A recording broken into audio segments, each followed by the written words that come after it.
मुझे ये बताएगा कि मिर्जा साहब क्या देख रहे हैं, कितना बड़ा डेंट डालने की कोशिश की गई पाकिस्तानी क्रिकेट, इंटरनेशनल क्रिकेट की जो बहाली हो रही थी पाकिस्तान में उस पर? आयशा, मुझे तो ये साजिश नजर आती है। आप देखें, और मुझे लगता है कि बिग थ्री दोबारा से मंजर आम पर आ गया। आपको याद होगा, अब से चंद बरस कबल इंग्लैंड, ऑस्ट्रेलिया और भारत ने मिलकर बिग थ्री बनाया था, जिन्होंने क्रिकेट के मैदान पर अपनी अजारादारी कायम करने की कोशिश की थी। अब भारत पसे पर्दा है। इस वक्त फोर फ्रंट में आ गया इंग्लैंड। ये वही इंग्लैंड है, लास्ट ईयर हमने इंग्लैंड का दौरा किया था। किन हालात में, कोविड अपने नुक्ते उरूज पर था, कोई भी टीम इंग्लैंड का दौरा नहीं करना चाह रही थी। पाकिस्तान ने उस मुश्किल वक्त में इंग्लैंड को रेस्क्यू किया, क्योंकि England and Wales cricket board माली खसारे का शिकार था। अगर पाकिस्तान की सीरीज नहीं होती तो उसे भारी माली खसारे का सामना करना पड़ता। हमारे खिलाड़ी जो थे उस दौरे में दो हफ्ते क्वारंटीन में रहे।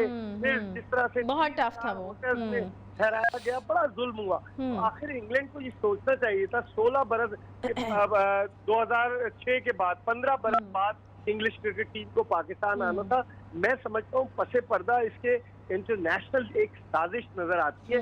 उसकी वजह यह है कि आप पॉलिटिकल प्रोग्राम करती हैं। आप देखें जो अफगानिस्तान की सूरत हाल है, जिस तरह पाकिस्तान और चाइना अफगानिस्तान को स्टेबल करने में अपना रोल प्ले कर रहे हैं, जिस तरह पाकिस्तान ने अर्जेंटाइन को जो तैयारे बेचे हैं, जिस पर खासे मुमालिक नाराज है, तो वो सारा अगर आप उस सिनारियों में जाएं और 5 आईज जिसमें के अमेरिका, कनाडा, इंग्लैंड, ऑस्ट्रेलिया और न्यूजीलैंड शामिल है, तो उनकी सिक्योरिटी एजेंसी ने टिप दी और आपने बगैर कोई सबूत दिए हुए ये दौरा मंसूख कर दिया। मैं समझता हूँ इसके पीछे साजिश है। अब तक आयशा, सफेद फार्म टीमों के अलावा वो टीमें जो स्याह फार्म थी, जिनमें कलर्ड क्रिकेटर शामिल थे, West Indies, Bangladesh, Sri Lanka, Zimbabwe, south Africa, वो सब पाकिस्तान आ गई। लेकिन जब अब वक्त आया सफेद फार्म टीमों के आने का, तो न्यूजीलैंड भाग गई। अब इंग्लैंड ने दौरा मंसूख कर दिया। और ऑस्ट्रेलिया का भी मुझे फरवरी में नजर नहीं आता कि ऑस्ट्रेलिया की टीम भी पाकिस्तान के दौरे पर आए। अच्छा, मुझे ये बताइएगा मिर्जा इकबाल बेग साहब, आईसीसी में जाने की बात हो रही है, वहाँ पर जाना कितना सूदमंद साबित होगा? बिकॉज आपको भी पता है कि हमें भी पता है कि किस तरह से लॉबीज जो हैं वो काम करती हैं। इसके अलावा आपको क्या लगता है कि क्या ऐसी चीज़ें पाकिस्तान की तरफ इस वक्त होनी चाहिए, चाहे वो सिम्बॉलिकली होती हैं या फिर आपको एक जो सख्त गिर मौक़िफ़ है वो अपनाना चाहिए? तो कौन सी ऐसी चीज़ें जो हैं वो इस वक्त हमें करने की ज़रूरत है? अब हमें क्या करना है? देखिए आयशा, आईसीसी को इंटरनेशनल क्रिकेट काउंसिल नहीं, इंडियन क्रिकेट काउंसिल कहा जाता है।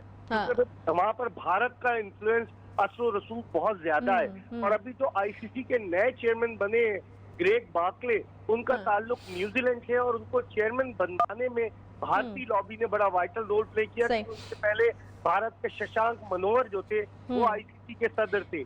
तो आईसीसी में अगर पाकिस्तान जाएगा भी तो वहाँ लॉबी बड़ी तगड़ी है। Australia, England, New Zealand, Bharat, even Afghanistan भी भारत के साथ मिला हुआ है।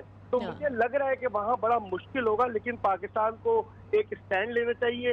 जिस तरह इंग्लैंड के साबिक कप्तान माइकल वॉन कह रहे थे कि ये सीरीज न्यूट्रल वेन्यू पे हो जाए। न्यूट्रल वेन्यू पे क्यों हो, हमारे मुल्क पे क्यों नहीं? और जमीन राजा ये कह चुके कि अब हम कोई सीरीज न्यूट्रल वेन्यू पे नहीं खेलेंगे, हम अपने मुल्क पे खेलेंगे। तो मैं समझता हूँ पाकिस्तान को अपने स्टैंड पर खड़ा रहना चाहिए। और पाकिस्तान की टीम आयशा कोई गई गुजरी टीम नहीं है। आप देखें 2007 का जो वर्ल्ड कप T20 हुआ, उसके हम फाइनल में पहुंचे। 2009 में हम वर्ल्ड कप T20 जीते। फिर उसके अलावा हम 2010 और 2012 में मिर्जा साहब शायद यही तो इनसिक्योरिटीज हैं कि यहाँ पर इतने बड़े सानहे के बाद क्रिकेट का रिवाइवल हो गया, खिलाड़ी अच्छा खेल रहे हैं, पाकिस्तानी क्रिकेट टीम जो है वो एक अच्छी टीमों में से एक टीम तस्वुर की जाती है। अच्छा मिर्जा साहब, मुझे ये बताइएगा कि ये 5 आई वाली जो एक कंस्पिरेसी चल रही है, आपको क्या लगता है? आपने तो ये भी कह दिया कि आईसीसी में जाना भी आपको लगता है कि उतना सूदमंद साबित नहीं होगा। फिर कुछ क्रिकेटर्स जो है वो इस तरह की चीजें जो है वो कह रहे थे, या फिर कुछ इस तरह के मशवरे भी मिल रहे हैं कि पाकिस्तान को बॉयकॉट कर देना चाहिए, 2020 को बॉयकॉट भी कर देना चाहिए। तो आपको लगता है कि इस तरह की चीज करने से हमें कोई फायदा हासिल हो सकेगा, या फिर हम और जो है वो साइडलाइन हो जाएंगे? नहीं, हम अपने आप को और फिर डीप वाटर में लेकर चले जाएंगे। मेरे ख्याल में इसका हल नहीं है कि आप बॉयकॉट करें। आप बहादुर कौम है, मैदान में खड़े होकर मुकाबला करें। हमारी टीम ऐसी है, हम न्यूजीलैंड को जवाब देना। 26 अक्टूबर को हमारा मैच है, हम अगर न्यूजीलैंड को हराते हैं तो उन्हें ये मैसेज जाएगा कि पाकिस्तान का दौरा मंसूख करके उन्होंने अच्छा नहीं किया। मेरे ख्याल में ये बॉयकॉट का मतलब मैदान छोड़कर भागने वाली बात है। इस तरह, और फिर आईसीसी का इवेंट है आयशा, अगर आप आईसीसी के इवेंट का बॉयकॉट करेंगे तो एक तो आपके आईसीसी के ताल्लुकात खराब होंगे, दूसरे आप पर फाइनेंशियल वो जुर्माना लगा सकते हैं, बहुत सारी चीजें कर सकते हैं, क्योंकि लॉबी उनकी तगड़ी है। आप इस वक्त बहुत कम लोग, आप श्रीलंका आपके साथ है, बहुत से बहुत बांग्लादेश आपके साथ है, तो मेरे ख्याल में बॉयकॉट जो है वो मुनासिब फैसला नहीं होगा। सही। मिर्जा साहब, अभी ये जो आपने फाइन्स की बात की है, ये भी लग सकते हैं, तो अभी जो हमारे साथ हुआ है उस पर हम किस तरह से जो है वो क्या ये वाली चीज़ दूसरी टीम्स के ऊपर भी लागू होती है? क्या न्यूजीलैंड की टीम या इंग्लैंड की टीम भी कहीं जवाबदेह होगी या उनके ऊपर भी कोई फाइन्स लगेंगे? ऑब्वियसली फाइनेंशियल लॉस तो अब हमें भी होगा। बिल्कुल, पाकिस्तान जब आईसीसी में जाए, रमीज राजा आए आयशा, वो बड़े एनर्जेटिक है, 59 ईयर्स के, पूरी दुनिया में कमेंट्री कर चुके हैं, दुनिया भर में उनको पहचाना जाता है, उनकी एक शनाख्त है।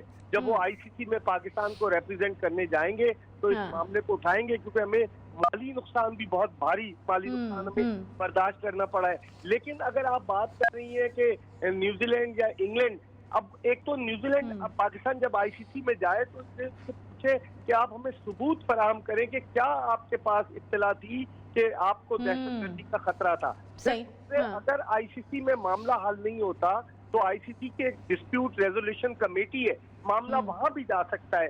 लेकिन सवाल यही पैदा होता है, क्या आईसीसी के जो ममालिक है जिन्होंने अपना नेक्सस बनाया हुआ है, क्या वो पाकिस्तान की राह में रुकावट बनते हैं या गैर जानिबदाराना अंदाज से पाकिस्तान की अपील का जवाब दिया जाता है? इस तरह के टाइम में जब सारी चीजें रिवाइव हो रही हैं, जैसा कि आपने कहा कि टूरिज्म भी रिवाइव हो रहा है, बाहर के लोग और एक इंटरनेशनल प्लेयर हैं, उनका भी बयान जो है वो डेरिन सेमी भी हैं, उनका भी बयान सामने आया। जी, पहले लोग पूछते थे पाकिस्तान जाएं या नहीं जाएं, अब लोग पूछते हैं कि पाकिस्तान जाएं तो कहाँ पर खाना खाएं, कहाँ पर गोल्फ खेलें। तो इस तरह की सिचुएशन में तो बड़ा भोंडा सा जवाब है सेंटर साहब कि सिक्योरिटी की वजह से जो है वो अब अपनी टीमों को जो है वो वापस बुला रहे हैं।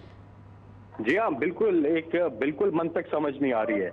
ऐसी सिचुएशन में कि जब दुनिया और यूएन के जब सेक्रेटरी जनरल पाकिस्तान आए तो उन्होंने कहा कि from terrorism to tourism phenomenal comeback of Pakistan.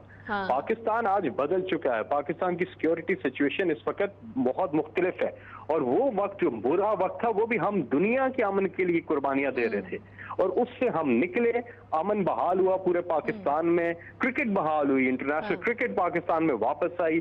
100% हमारी सिक्योरिटी सिचुएशन सेटिस्फैक्ट्री है, 100%। और इस बीच एक ऐसा फैसला करना, लेकिन अब हम सब ने मिलकर करना क्या है? देखिए, गवर्नमेंट तो अपना काम करेगी, लेकिन हम सब ने, अपना हमारे मीडिया ने, हमारे ब्रॉडकास्टर्स ने, हम सब ने, पार्लियामेंटेरियंस ने और बाकी सब पूरी कौम ने मिलकर यह करना है कि दुनिया को we need to showcase the real side of Pakistan to the world. दुनिया को पाकिस्तान की असल जो शक्ल है वो दिखानी है। वो क्या है? वो है ही पॉजिटिव, वो है ही अमन वाली, वो है ही जबरदस्त, लेकिन हमने अब दुनिया को दिखाना है। ये एक अल्लाह की तरफ से हम सबको एक मौका मिला है कि हम दुनिया को अब दिखाएं जो शायद हम पहले नहीं कर सके। हमें दुनिया को दिखाना है कि पाकिस्तान, आज का पाकिस्तान है क्या। आज आप देखें, साइकिलिस्ट आई हैं पाकिस्तान और वो घूम फिर रही हैं यहाँ पे, वो टूरिज्म के लिए आए हैं, मुख्तलिफ इलाकों में जा रहे हैं, और हमारे पाकिस्तान में चीजें हो रही हैं। लेकिन ये क्रिकेट वालों ने अजीब सा एक फैसला किया है, लेकिन इस फैसले पर इनको बाद में जाकर बहुत ज्यादा अफसोस होगा, ये मैं आपको बता रहा हूँ।